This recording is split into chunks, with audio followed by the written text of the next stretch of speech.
ચલો ગાઈસ, સરનાસ કિચનમાં આપ સૌનું હાર્દિક સ્વાગત છે.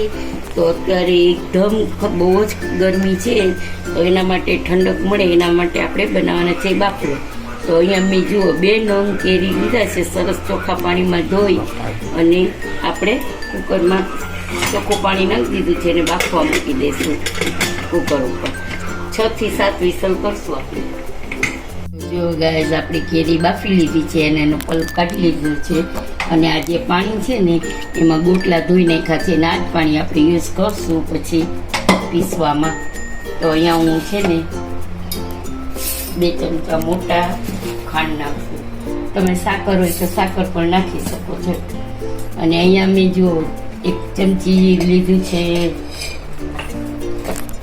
જીરું પાવડર, બધો આ જ ચમચીનો માપ છે. આપણે જીરું પાવડર લીધું છે, આ જીરું છે શેકેલું, સંચળ છે, મરી છે અને નિમક છે. બધું 1-1 ચમચી છે. મરી જરાક ઓછા છે, તીખાસ ઓછી આવે એટલા માટે. તો હવે છે ને આપણે આ પલ્પ આમાં ઉમેરી દઈશું. બરાબર, આપણે જો બાફેલું હતું ને એ પાણી મેં ઉમેરી દીધું છે અને હવે આપણે એમાં બરફ નાખશું.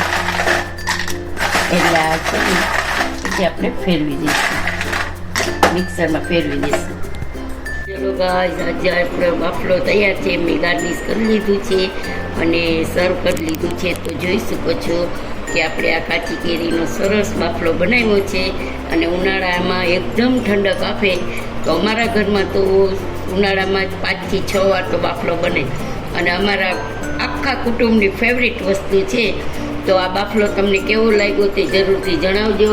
સબસ્ક્રાઈબ કરજો, લાઈક કરજો, શેર કરજો અને કમેન્ટ કરજો. જય શ્રી કૃષ્ણ.